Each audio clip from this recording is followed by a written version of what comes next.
It's a lovely and beautiful Tuesday morning, the 24th day in the month of March 2026. You're welcome on board to Morning Express right here on Mila 98.3 FM, the sound of Lagos. This is where we make your morning and we make your day a very interesting and memorable one, as we have a holistic conversation, apt and interesting conversation right here, and also, we'll keep you abreast, bring you up to speed as regards what is happening in the country around us and even outside the country. So you're welcome on board. Trends on the papers, it is on Mila 98.3 FM. My name is Tʀᴇ. So it's quite very, very paramount, important for us that we leave other activities to you to focus on, but you can tune your radio station. You can always join the conversation either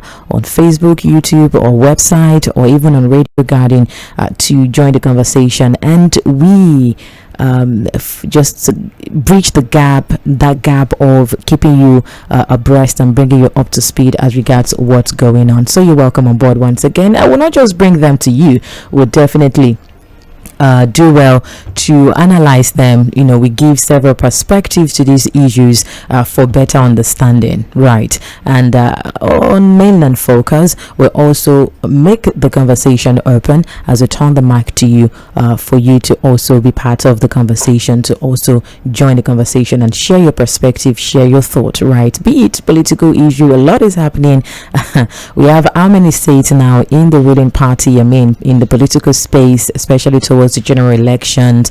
We're getting, even from the oil sector, energy sector, right?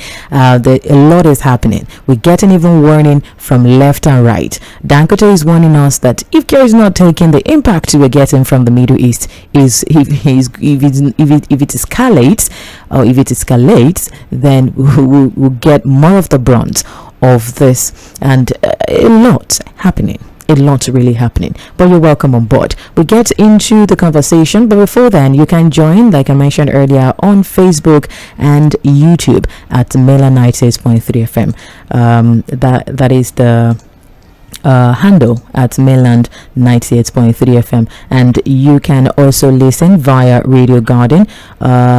Just download the Radio Garden app or go line, search for Radio Garden, and then you search for Mila 98.3 FM, and you get to listen to us. You can also listen via radio, our website, www.mainlandfm.com. That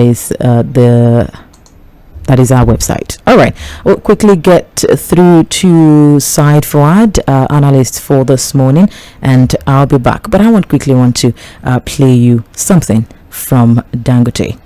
Stay locked.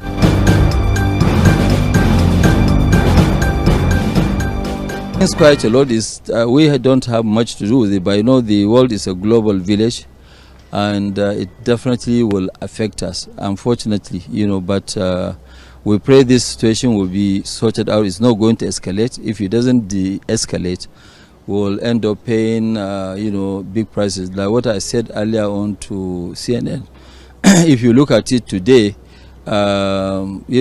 Africa is very busy paying debt, and putting this again on top of us is going to add a lot of hardship on people, on the governments, on the people, on everybody. For something that we have no really any involvement in it. If you look at it now, when you talk about energy affects almost everything. And it's not only energy. Some people will try and take a chance and say, this is an opportunity, so let me make money. So if this thing doesn't de-escalate, it is going to keep going up and up and up. And governments cannot really now go and add salaries also. So people will really, really feel the hinge. People who are now doing, barbers, people who are doing bread, people who have industries, who have to pay their own generator. You can see in some countries today what they've done, they ask everybody to work from home because they cannot, I think Indonesia also, they say no, only go to work 4 days a week. and they will look at the situation. If it doesn't improve, they will ask everybody not to go to work anymore. We will do like that time of COVID, where people will now go and work from home. So I pray, and we all need to pray that this thing de-escalates. If it doesn't de-escalate, normally we in Africa, we don't have any reserves in terms of savings or in terms of this. And so people normally go out and look for money for the next day or for the even same day, some of them. If they don't work that day, they won't eat.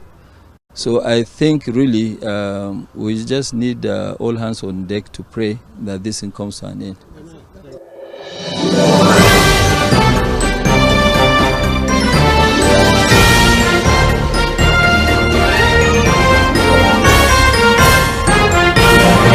Well, still trends in the papers on Mela 98.3 FM, the sound of Lagos. Good morning, Said Fuad. Good morning, Lady Mo. How are you doing? I'm doing well. Why did you chuckle? Why did you giggle? Listening to Dangote now. I think it's just a lot came to mind. We'll start on that note, but you're welcome aboard to Trends in the Papers. Right. Thank you for having me. My name is Dukbe Akinyesoye. Said Fuad will help us understand these stories and update better. Since I played, that's the words from soundbite by Dangote himself, Aliko Dangote, right, the chairman and CEO of Dangote Group, who had warned that the ongoing Middle East could force Nigeria and other African countries, to adopt the COVID-era work-from-home restrictions if the conflict does not de-escalate. Said Fuad, I play that. We heard for ourselves coming from someone that is still even helping bridging the gap a bit. Said Fuad, I saw from the report, I think the Vanguard, gave a report that Nigeria is being affected more, the most country worldwide that this war in the Middle East is affecting. More than 30% of the impact of what is happening in the Middle East. And then I was shocked when I noticed that even South Africa, who is one of the lowest oil producing country, is one of the least countries that this is affecting. Going by what Dangote had mentioned, and also, yes, I want to also bring into another report that is talking about the fear of job loss and all of this. The Vanguard newspaper, saying that there will be business closures, job losses looming if this is not tackled. The Nigerian Employers Consultative Association, NECA, Nigeria Labour Congress, NLC, the Labour Chamber of Commerce and Industry, LCCI, and even the Association of Small Business Owners of Nigeria, ASBON, they raised concerns over the worsening impact of these rising global oil prices on the country's economy. And they also warned that the want of looming business closures and job losses, stating that businesses and households are facing mounting pressure as energy costs surged. Now, Dangote brought in like a measure that other countries are taking up. You mentioned only one. Yes, you mentioned only one. Working from home. Yeah. Do you could you suggest this as well to Nigeria? And what is the government supposed to be focusing on now? Because even this big investor in the oil sector, Dangote, is warning and raising concern now that if this does not de-escalate, we are in problem. Said Fuad.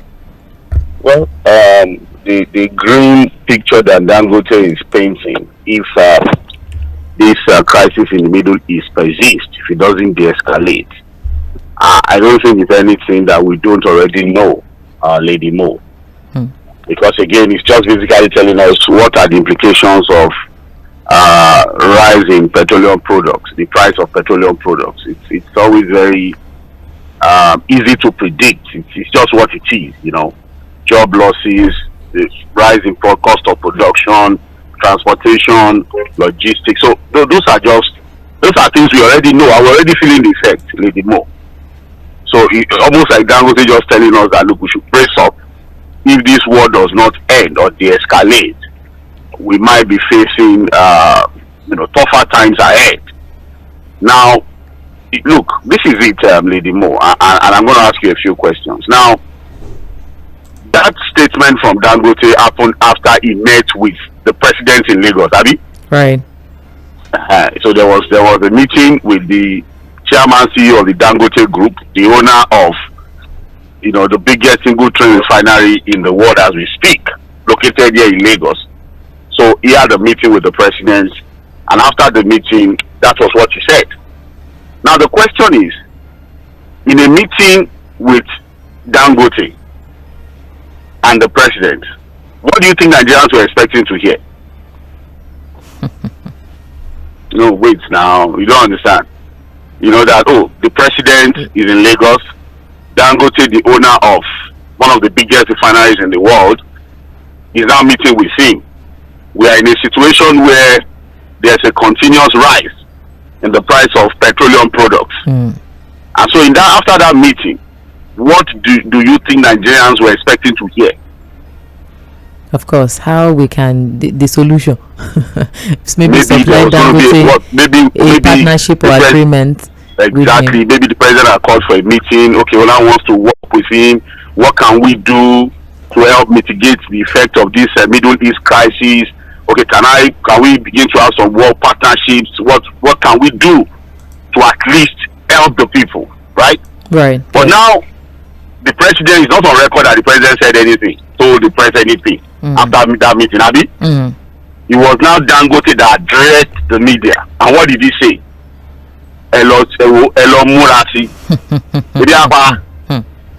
That's what he's saying. That you know what, you guys should go and brace up. And what is he saying? That look, we might get to the point where we are going to adopt the COVID-19 era strategy, where everybody will start to work from home. At some point, he had to correct himself. That's Dangote himself, because that can only work for people who are in the corporate world. Right. What about people? Because a lot of the work we do in Nigeria is largely how do I put it now? It's not the regular white collar job. No informal job. Informal, yes. A larger part of the kind of way people take care of themselves is from the informal sector. So you can see that at some point you say, well, what about people who every day they must go out to be able to feed themselves? So working from home can probably only work for civil servants, Abi, and a few people in the private sector. So what is the percentage of people in the civil service and the organized private sector as compared to the informal sector, where people have to wake up every day to look for what to eat? If they don't go out, God forbid. So now he has told us. So basically, he's like giving us a report that look, Mr. President is not going to do anything. All that your expectation of maybe they should give him crude, or maybe some form of price cap or some form of subsidy. Did you hear that? What they talk about it at all? What he's saying is that look, if this war does not end anytime soon, and we are not in control of when the war will end, unfortunately, you guys should go and brace up. That there are some countries who are already telling their people to work from home, and at some point he also said, well, that might not even make sense, because how many people work in the formal sector? A lot of our Nigerians are in the informal sector, Abi. And he said that look, there will be pain, there will be hungry, job losses, blah blah blah. But what Dangote refused, because again he also has to be politically correct. He has just met with the president. He wouldn't want to throw the president under the bus. Right. But I'm sure that at the level of Dangote, he knows that it is not only people working from home, that responsible governments all over the world have done to help their people at this time. We have posted it, say, Eledimu. We've posted the release of reserves for countries who have reserves, Abi. And we don't have. It's obvious we don't have any reserve to release. We have posted about countries who have put a price cap on petroleum products, Abi, price of petroleum products in their country. Right. And when you put a price cap, what it means is that you are ready to take care of the margin for your people. We have countries, even here in Africa, that have introduced subsidies, temporary subsidies, to help the people at this time. Because there's nobody, except for the US, Israel and Iran, there's no other country that can determine when this war would end. Let them know. So there are countries who have already gotten very proactive. The IEA nations have released about 400 million barrels of crude oil from their reserve. The US have done the same thing. There are other countries, Singapore, Malaysia, so many other countries, even Ethiopia here in Africa has introduced some form of subsidy But Dangote basically is giving us an intel, more like an insight into the meeting, that you know what, it appears that look, you guys should go and brace up. You're on your own or your level. So that's what I read from what you just said. I mean, okay, what can you pick from what Dangote just told us? Someone that kept, I mean, he kept saying, he said more than one times, if this does not de-escalate, if this does not de-escalate, we don't resolve to the COVID-19 crisis. What does it take the government?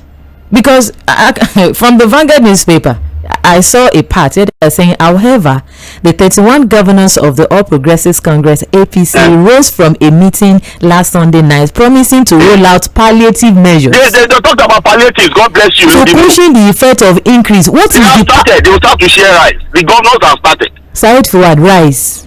They do. Look, I listened to, I think, Governor Opuzodima, who spoke on behalf of the governors. You know, they were all in Lagos. Yes. And what they said is that, they acknowledge that, look, there's pain, there's rising price of petroleum products, people are suffering, the Middle East, everybody knows the problem is for the Middle East. We already had our own problem anyways. This just made it worse for us. But they have talked about, we have discussed with Mr. President, we begin to look at how to introduce palliatives. They have started again. They will now go and brand it and begin to use it as campaign material. How many people will get this, their useless palliatives? You know, they have started again. And if you ask now, what are the palliatives they are talking about? They will tell you rice. How is rice a substitute for petrol? Lady Mo, just tell me. Rice at the petrol. You are saying, you see the problem.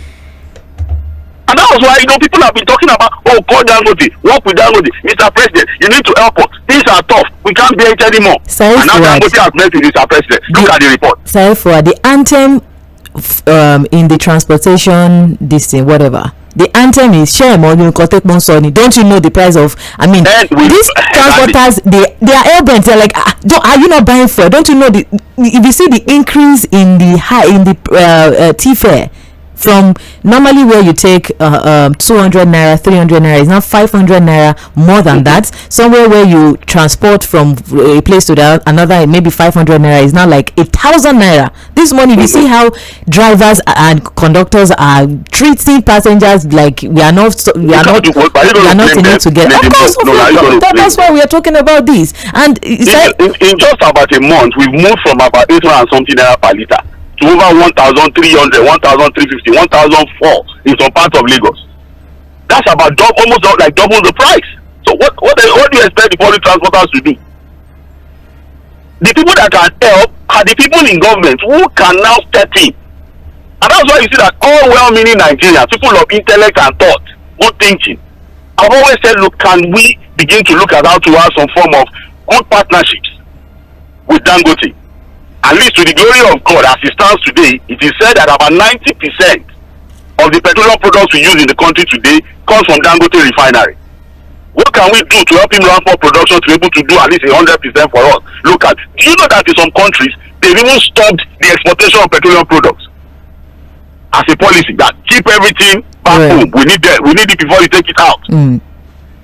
Look, like I said, when the news broke yesterday that Dangote was meeting with Mr. President, a lot of Nigerians got excited. That something is going to come out from that area. But the president obviously did not say anything after the meeting.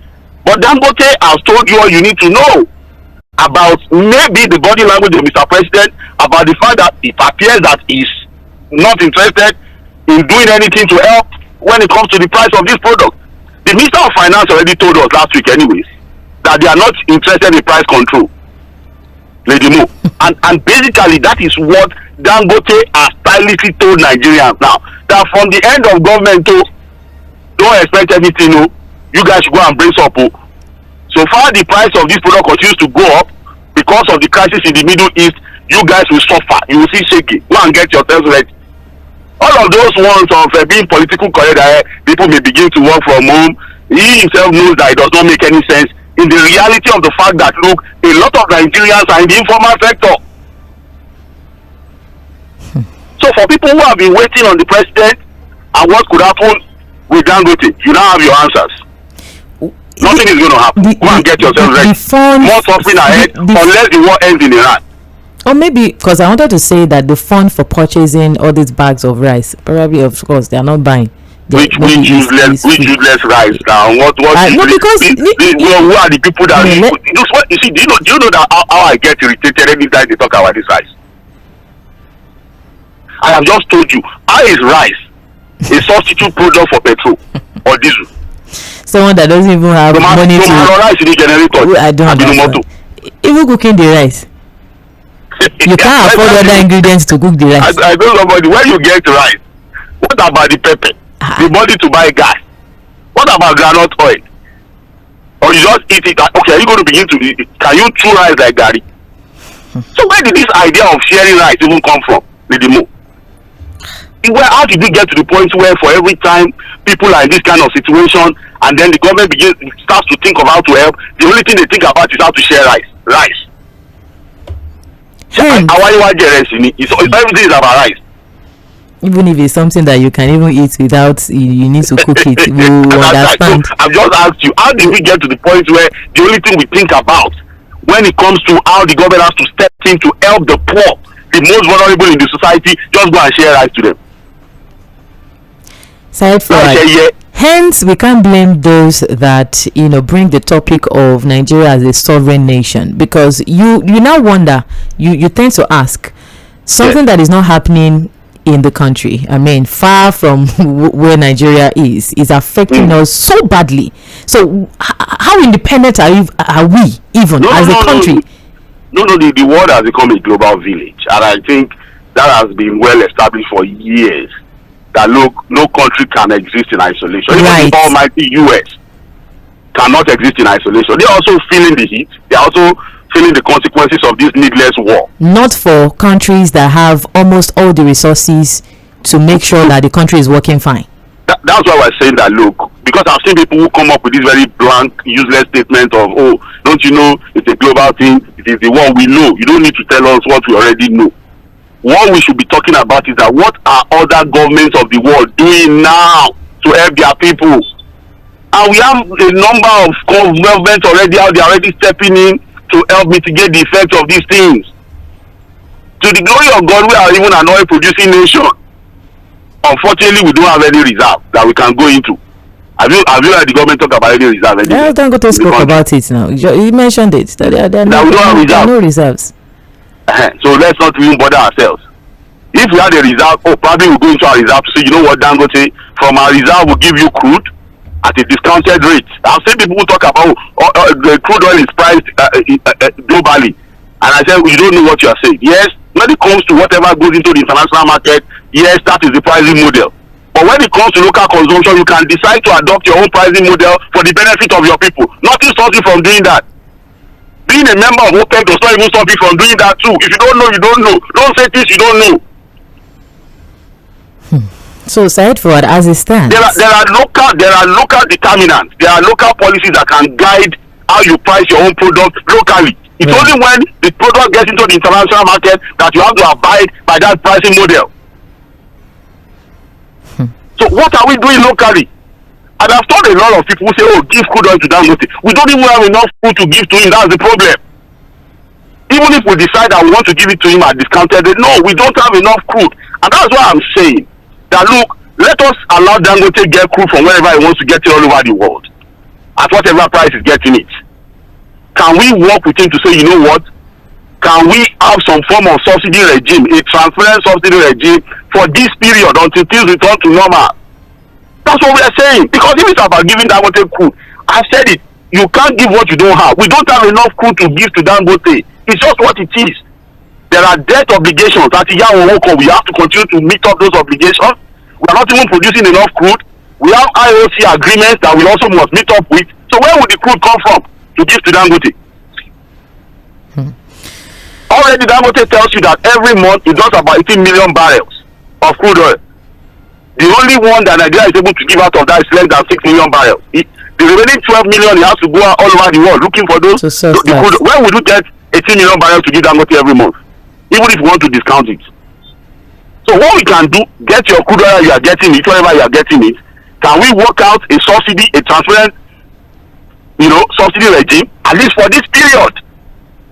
But after the meeting, Dangote has told you, you guys go and brace up. Nothing is coming from the government. So in a nutshell, the government has told you we share rights, palliative as usual. Wow. So that's the bottom line. Nigerians should brace up Not for the worst to happen. It's everything that you get from this government at this time. Have they told you any other thing? Hey. Well, because most of the time I always question the role and responsibility of Nigerians as well, especially when they have, because most of the time we from our source of resilience, traits, we'll just adapt to whatever is is going on. So that they don't accuse us of just saying nonsense. That was why we went all around the world, trying to get what other countries are doing. We stopped in some African countries too. We went to Asia, went to Europe, to see what they are doing to help ameliorate the suffering of this time. Let's hope that this de-escalates eventually, or it looks like the US is willing to negotiate. Iran is saying that Baba don't enter corner. The Alagbara have entered corner one chance. You can see that. Some are saying maybe it's a strategy. What strategy? I don't know. He himself knows that he's run into trouble. Because Iran is ready to continue. It's not. You see, it's not about. You have said it. There's nothing better than peace all over the world. You see, and what this Iran war has now taught some other nations is how to learn what they call resistance. How do you stand up to a bully? Being proactive. How do you resist a bully? You understand what I'm saying? How do you, for example, use a drone that is worth maybe $10,000, $20,000 to fight a country that can fire missiles worth $55 billion, and you are still able to stand your ground? There's a lesson on resistance that is coming from this war about how to stand up to a global bully. But what we have now is a situation where it appears that Donald Trump himself has seen that there's a need to quickly de-escalate and end this war, because even back home, it's becoming very unpopular amongst his people. You were the president that talked about America first. You were the president that talked about, you know what, I am not going to go into any needless war. I have a way of negotiating to stop any war, to avoiding any form of war. But you have now become the man that has started to escalate and cause problems all over the world. As we speak, there's a blockade on a whole country called Cuba. Total blackout. The people are suffering. Yeah. The hospitals are shut down. Babies in the incubators in Cuba are dying because a particular government in the world wants a regime change in another country and has shut down that entire country. Where is the world rule-based order that we've always talked about? But again, we are happy that the news that we are getting from the side of the US and hopefully from Iran is that the table they had refused to go into before, they will go back to that table now. What was the table they avoided? The negotiation table. Yes! When we said, the US, look, the US have also now realized that, look, no matter how big and powerful you are, you cannot on your own just win a war. You need people. You need allies. You need friends. You need partnerships. You can't be Mr. Know-it-all. You can't be the most powerful in the nation. I said that you can't do anything anyhow. Why was he looking for allies to help him to go and open the Strait of Hormuz? Why didn't he go and open it alone? Before this war started, there was a negotiation going on. Oman was at the center of those negotiations before they started this war. Now they have to go back to now negotiating again. So what was achieved at the end of the day? When they asked Trump, who is going to control the Strait of Hormuz? He said maybe me and the Ayatollah. Just imagine. Complete confusion. Well, Saidfa, thank you very much. Still trends in the papers on Miller 98.3 FM. We're perusing the pages of our dailies this morning with a holistic review of all that is happening. Quickly, let's move away from that. It's quite necessary because that is every Nigerian is facing that reality. But away from that, the Guardian newspaper captures that the army strikes Turji's hideouts, killing several bandits. That troops have killed scores of bandits in camps linked to notorious kingpin, that's Bello Turji, during a coordinated operation in Zamfara and Sokoto State. And according to the report, the targeted hideouts are located in Fakai community banditry in Shinkafi and Isa local council of Zamfara and Sokoto state, respectively. A military source had even mentioned that his success was recorded during a fierce gun battle as part of the ongoing operations against banditry in the northwest region. And he also disclosed that the operation, which was led by the 8th Division Strike Force of the Nigerian Army in Sokoto, began very early on March 20 with troops advancing into the Turgis camp deep within the Kagara forest. However, during the advance operation, the 2 combat support vehicles developed some faults, mechanical faults near a village in Isa local council of Sokoto state, and prompting a temporary halt of the troops movement. But they revealed that heavily armed bandits from Turgis camp launched an ambush using high grounds and forested areas for cover, which the troops swiftly had to respond to with superior firepower, engaging the bandits and eliminating several of them in the process. They should continue to kill them. That's what we want. That's the news we want to hear.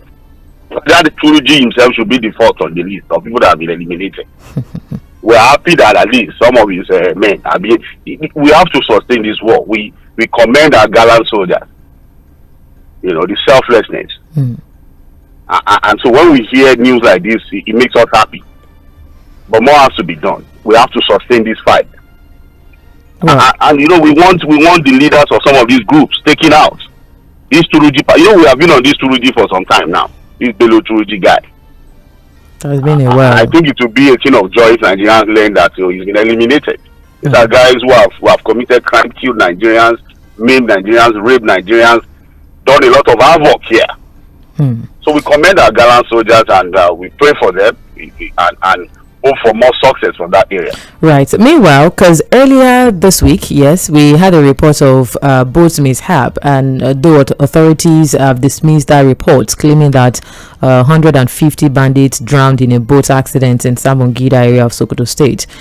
So they had come out to dismiss that report because the National Inland Waterways Authority area manager in Sokoto, Mr. Bello Bala, confirmed that the report was fake, and added that the river Sabongida area is currently not navigable. Right. Away from that, quickly, let's talk about before we go into the political issue. There is this thing that happened in the FCT, but now the police had arraigned the Barawa, dismissing the shooting claim at the NURTW headquarters. The FCT Police Command had yesterday, described the videos that were circulating on social media alleging police involvement in a shooting at the National Union of road transport workers headquarters in Garki 2 in Abuja as false and misleading, and they said that its officers only intervened to restore order after receiving a distress call. And they also said that they have arraigned the court restated national president of the NURTW, that's Bíkúnlé Bárúwá, alongside 6 others over the violence at the headquarters.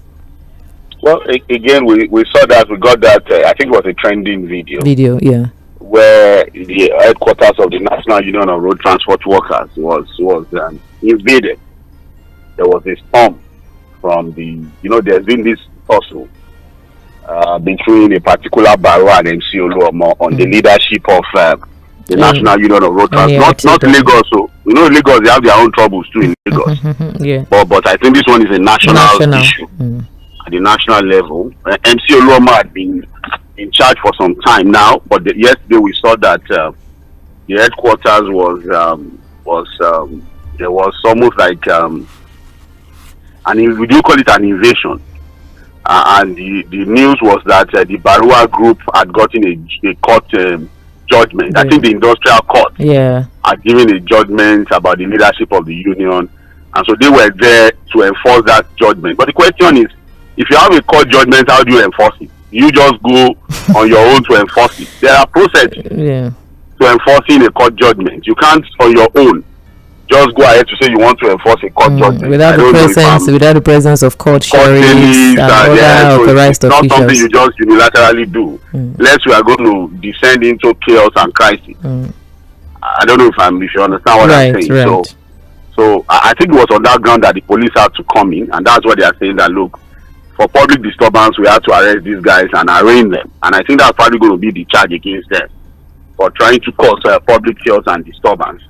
But at the end of the day, I think that, look, at some point, maybe when we have a different government with a different outlook to the management of public transportation, there's a need for us to have a holistic review of the activities of the National Union of Road Transport Workers. It's supposed to be a voluntary thing, a union of road transport workers, but we know that, look, there's a lot of government backing, and these guys seems to be the managers of our public transportation system in the country. I know that, look, public transportation is something that serious governments all over the world take very seriously. They make sure it is well organized, modeled in a way that allows for, quick, swift movement of people, goods and what have you. But as it stands, we still have the National Union managing that part of our life, and I don't think this is the best we can get, really. Right. We can do better. There are ways that we can organize public transportation in the country to avoid these kinds of fracas. But it's just what it is. Maybe in the future things will change. Right. Still join us on Facebook and YouTube on Mela 98.3 FM. That is the handle. You can listen via Radio Garden and also our website www.melanfm.com. Thank you, Said Fuad. Quickly, also back to the Punch newspaper. After a viral video of an altercation between the former minister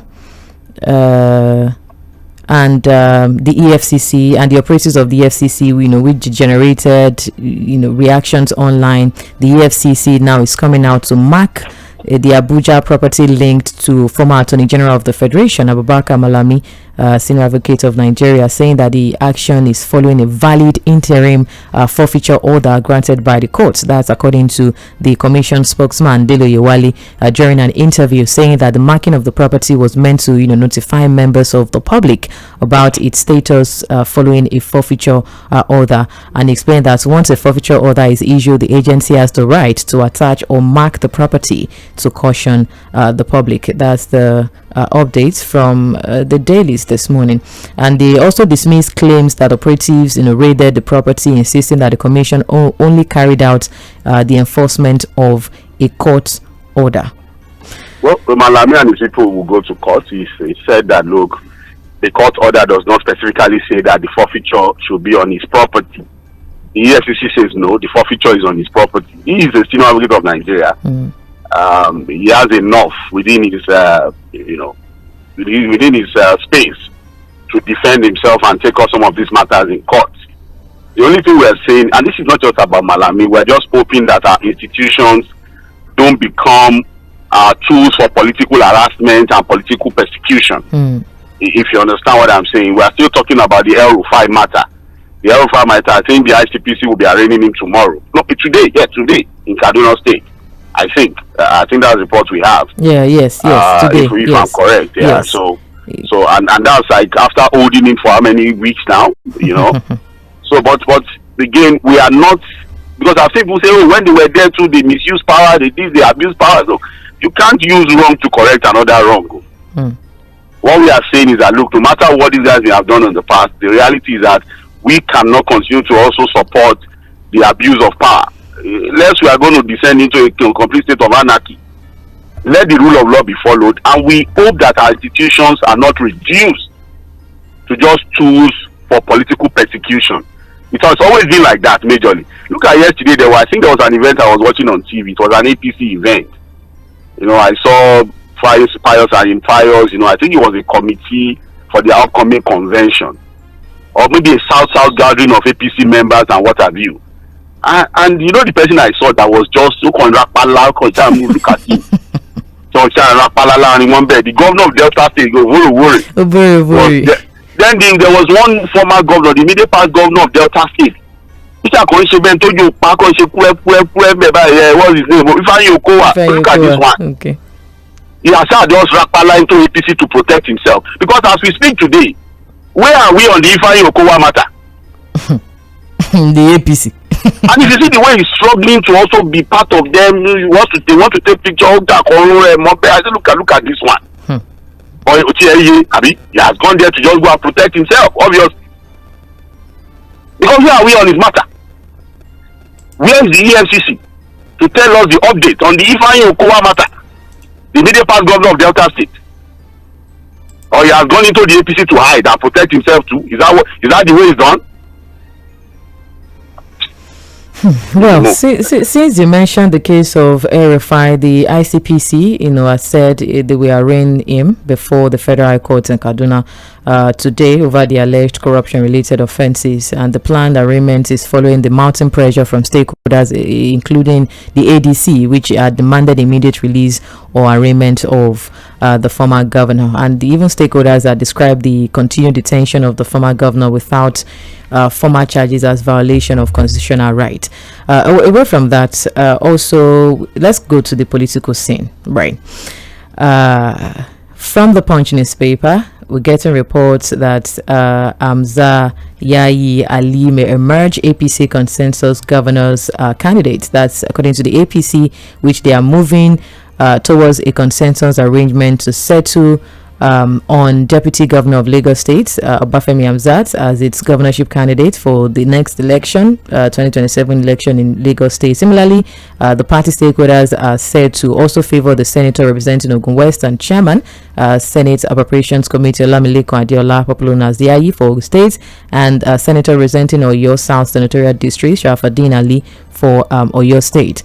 And the purported decision emerged from a meeting of the APC stakeholders from the three states with President Tinubu in Lagos. That was on Sunday night, and Tinubu had hosted the vice president and also 23 governors at his home for the Eid celebration. And sources with knowledge of the matter had said that the president and the party stakeholders from Lagos, Ogun, and Oyo held together another meeting to take critical decisions ahead of the next year's election.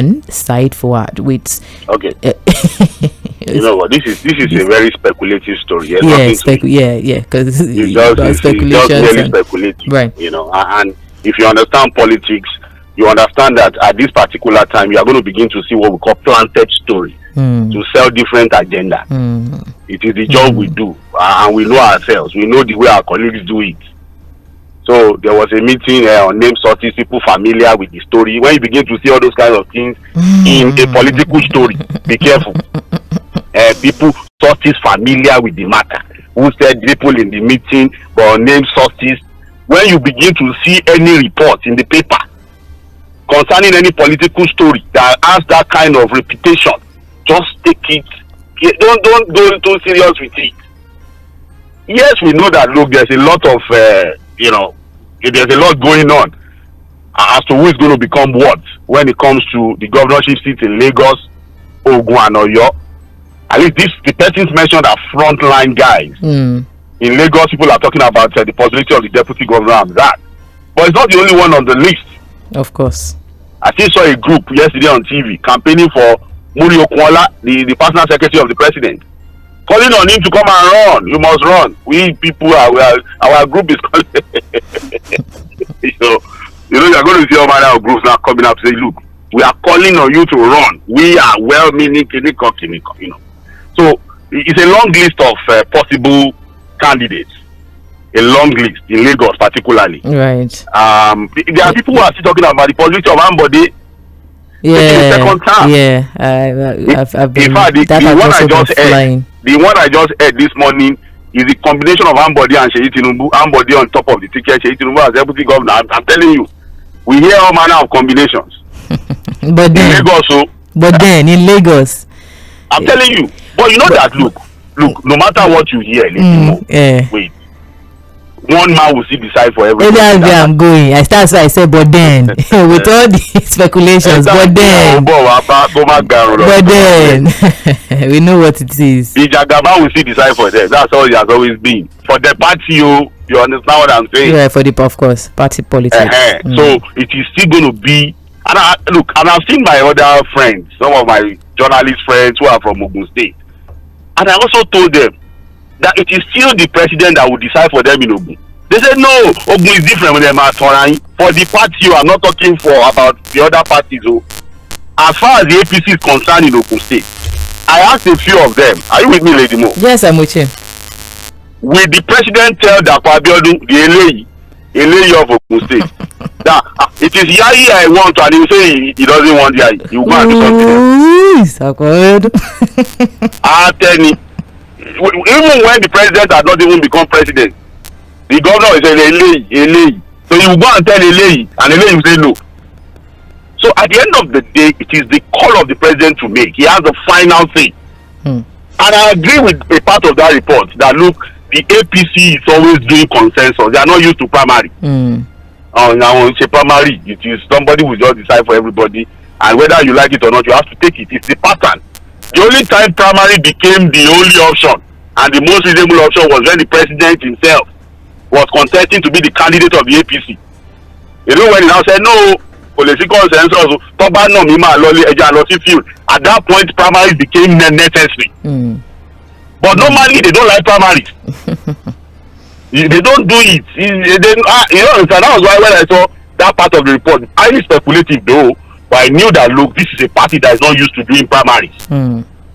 Somebody would decide for every other person, and they will be told to abide, and they will.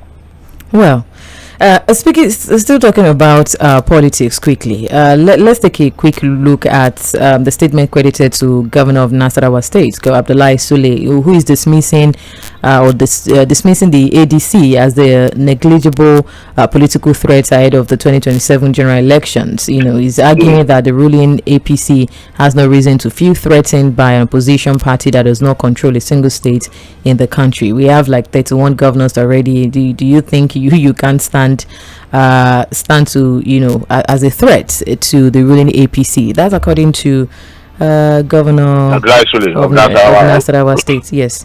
You know, it is right to think that look, once you have 31, 32 governors, how do you beat such a party? You understand? And the only reason why that really makes a lot of sense is the fact that, you know, we have a wobbled electoral system. Okay, why do you think governors are so important in winning election? Incumbent governors. Why sitting governors? That's what I'm saying. Wait. We've seen situations where incumbent governors have been defeated before, have we? Yes. In fact, in the last election, we saw governors who had gotten who had ruled for 8 years, 2 terms, who attempted to go to the Senate and did not succeed. Right. The late governor for your state, Ajimobi, God bless you. So after 8 years before he died, after 8 years, 2 terms in Oyo, he wanted to go to ordinary Senate. They defeated him. You understand what I'm saying? Right. So it's not as if governors cannot be defeated, because what Abdullahi Sule is saying is that they have 32 states. They have 32 governors, not 32 states. We've seen situations where governors had been defeated before. Imagine a governor who had ruled for 8 years, totally 2 terms. Ordinary Senate, Koleri, Ono. Ogwani was defeated. Ikpeazu was defeated. You understand what I'm saying? Right. Obaseki in Edo, after 8 years of 2 terms, he wanted to bring in a successor. Was his party not defeated? Was he not a governor? But look, that can only happen if the process is free, fair, and transparent. I can tell you today that Governor Sule will not be saying what he's saying if he knows that the election will be free, fair, transparent, and credible. I am telling you, with the discontent we have in the public space today, if we conduct a free, fair, credible election, the APC will struggle. They know that today, as it stands, with the discontentment you have in the public space, as a journalist, the kind of opinion we get of how terrible things are for the people and how discontented they are about the government, I repeat again, if there's a free, fair, credible, transparent election today in the country, despite the 32 governors, the APC will struggle. They know. Well, because of our time, Said Fuad, thank you very much. Really appreciate your time. Just quickly, the Punch also gave reports of the survivors recounting horror tales after the Kwara Church bandits attack. You have that in the Punch newspaper. And this is also warning from the Punch newspaper that farmers should prepare for heavy rain. That farmers across Nigeria have been urged to prepare for heavy rain and not to rush into the full-scale planting despite the recent onset of rainfall. Experts warning right there. And also from the front page of the Punch newspaper, Okay, we also have NLCOPC demanding action as petrol hits 1,400 naira per litre. Also, on the convention, PDP begins nomination form sale, and also on PDP. PDP FCT. So a faction is still selling form. Any serious politician will go and buy that form. And their meeting is still holding in March. Their convention. So the nomination if you're a politician, you go and buy form from the faction. There are still people there now. Okay, go and waste your money. And then on the fuel hike, Makinde, okays 10,000 naira transport relief for workers. Though that has created, what are they doing? Reactions. No, I'm talking about reactions. While some are saying, So what did he do? Sorry, what did 10,000 naira? He is giving 10,000 naira transport relief for workers. Civil service. Yes. To work. That's commendable. It's something. Yes. When people are like 10,000 naira, the people broke it down saying it's 300 naira per day. I'm like, okay, so give so. All is well. Let's go. Look. It is that is a state government doing that, Abi. Yes. Or your state. It's commendable for workers to get 10,000 naira transport subsidy. It makes sense. It is something. Yes. What are other governors going to do? And I would actually prefer that to sharing of rice and beans. The only problem is that it is only for workers. And that is why we are saying that the federal government can take the lead. Do something a bit more holistic for everybody. In the form of subsidy, temporary subsidy, until things return to normal. Right. Thank you, Said Fuad. Let's come back for Mainland Focus. Thank you for your time and your analysis. Really appreciate it. God bless you too. Good morning.